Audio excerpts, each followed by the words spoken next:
Have you ever asked your bank to change the fees when you're trying to get a loan? No? Why not? Hi guys, welcome back to my channel. I'm Jamie. If you're new and you enjoy the videos, please consider subscribing. I upload videos on investing, personal finance, and business in general in Jamaica every Monday and Wednesday. Also, you can hit that thumbs up button as well and make sure you turn on your post notifications so that way you won't miss any of my new uploads. I also have a giveaway going on. I plan to give away $10,000 to one lucky subscriber once we get to 2,000 subscribers in total.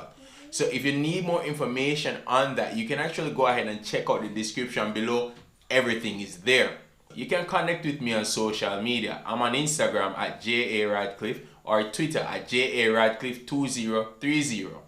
It doesn't matter where you are right now. Chances are in the future you might want a loan. It could be a car loan, a home loan, or even a personal loan. But you might want a loan sometime in the future.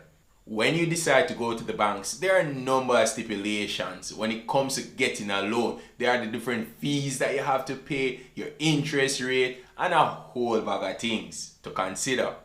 Getting a loan is just like any other process, to be honest.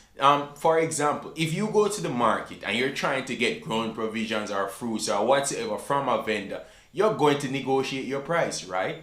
So why do you think that the banks and the different financial institutions should be treated differently? If you're getting a loan, you need to negotiate. In my opinion, the banks are the one you should be negotiating with and not the vendor who is trying to make ends meet. When you're getting your loan, there's two major things you need to consider. One, processing fee, and two, your interest rate. Normally your processing fee is a percentage of the loan that you want to borrow. So for example, if you want to borrow $1 million and your processing fee is something like 3%, then you're going to pay something like about $30,000 plus GCT for processing fee. Now, this is just another fee. And to be honest, why you need to pay a fee to borrow the bank's money that you're already going to be paying interest on? So right here, they're making money before they even lift a straw. Before you even pay your first payment, you start paying the bank already. You see, from my experience, a lot of these fees, they're basically arbitrary. So it's just somebody around the back office think about them. So you see, with enough motivation, the banks will change these fees for you. Next, we have the interest rate. Normally, if you go to the bank, sometimes you might get an interest rate at, let's say, 16%. Why can't it be 14%? We need to be asking these questions. I understand that the bank needs to be making money from the depositors' money while providing depositors with pretty much limited value in a sense. So, I could do a little maths.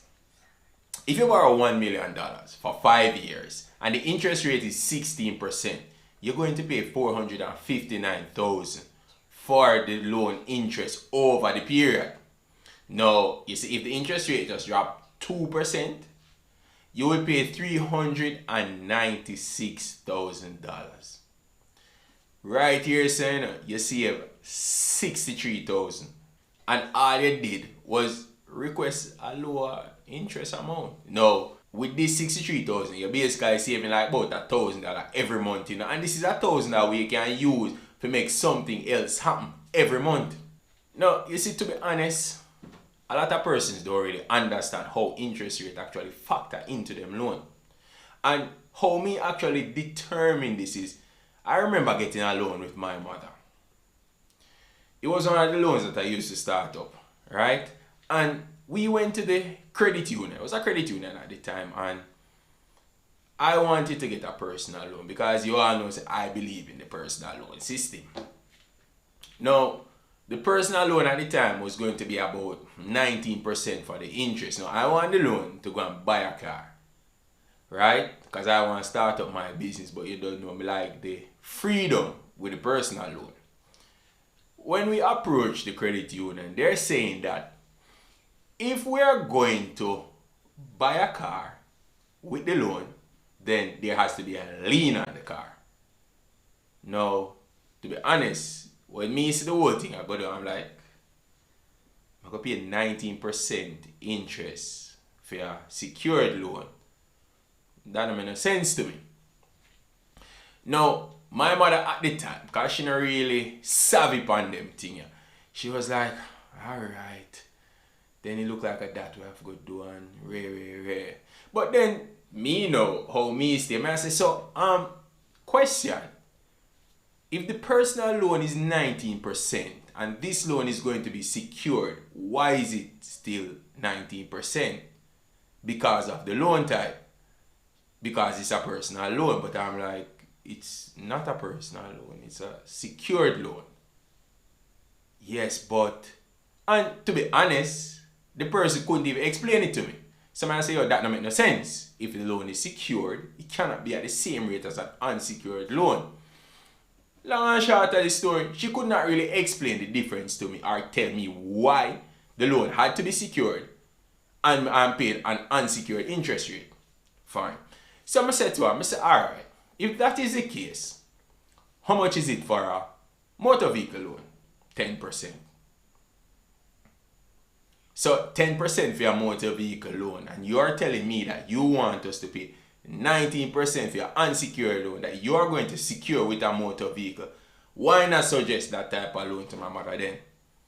And I just find it kind of duplicitous in a sense where you're trying to make your commission or whatever just by my mother not really understanding how the whole interest rate work and all of them things. No, 10% from 19, almost half that, you know. You almost slap the entire thing in a half. You know how much money she would save just by you recommending a motor loan over a personal loan that you're going to secure with a motor vehicle. Like, it just never made no sense to me at the time. And to be honest, I feel like some of the time my mother actually get caught in a them little trap here because she just not understand the intricacies of the whole interest rate thing. Now we're going to talk about how you get your interest change. In the market, right? You know why it's so easy for you to actually haggle with vendors and get a better price in all of them things? Because they know that if you go around the corner, then you might find somebody who is more receptive to the money that you have. So they might be here selling for $100, but by the time you walk around this and you tell somebody else, say, you know, say $95 may have, they say, yo, come on, come, take it and go on. So them are going to make sure you see how them secure that sale. I say I have to make it go around the corner to somebody else. And it really and truly makes sense. Because you can't go back home with everything.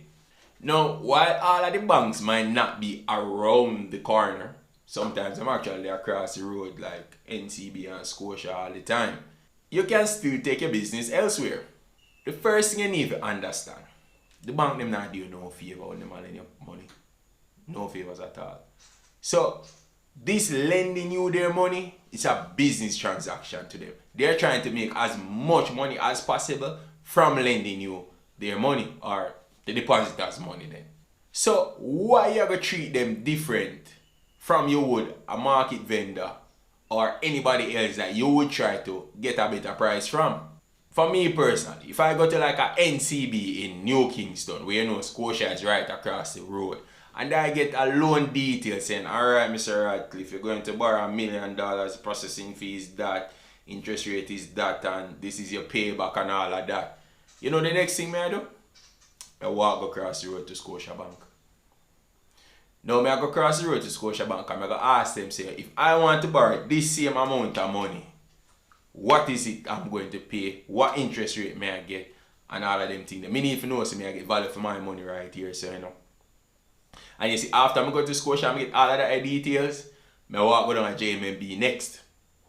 All of them they now one walking distance. So I don't see why you don't want to shop around in the market, but you're not going to shop around to get a loan. I personally think this is when you need to shop around. For me, NCB is my preferred banking partner. But you see, if me walk go down to JMB and they're giving me a better rate, I'm gone. This is not a friend thing. For NCB, this is a business transaction. So for me, it's a business transaction. Just like the vendor downtown, they're competing with the next vendor beside him every day. The bank them competing with each other every day from the same pool of clients. Now, every day we talk about how we want to get rich, but we not think about this thing, how rich people would think about it. Now, rich people normally live by credit. And for somebody who live by credit, I can tell you this now. They're not going to be paying all of their money in interest to any bank, you know. If the bank call them and say, oh, Mr. Radcliffe, you know that your interest rate is 10. No. Last week you guys gave me 7%, you know. I need something close to that, you know. Them have to go back, you know. Go review that, you know. You see, even if you not get 7%, he probably get 7.5 or 8. But he's going to get a better rate. Never decide that the 16 or the 17 or the 18 or the 19% that the bank hits you with as you come in is the best rate. Think about this like a rich person. I want a better rate. If we are going to negotiate, then we need to negotiate with everybody. Not just a small vendor down by the market. Everybody, especially the bank them. Let them cut their rates so that we can keep more money in our pockets. So thanks for watching, guys. You see, if you like the video, please hit that thumbs up button. If you have any ideas or topics that you'd like for me to cover, you can also comment below and let me take a look at them. Now, remember, as always, I am not a financial advisor, right? So before you make any money decision, talk to your financial or investment advisor first. And until next week, people, bye-bye.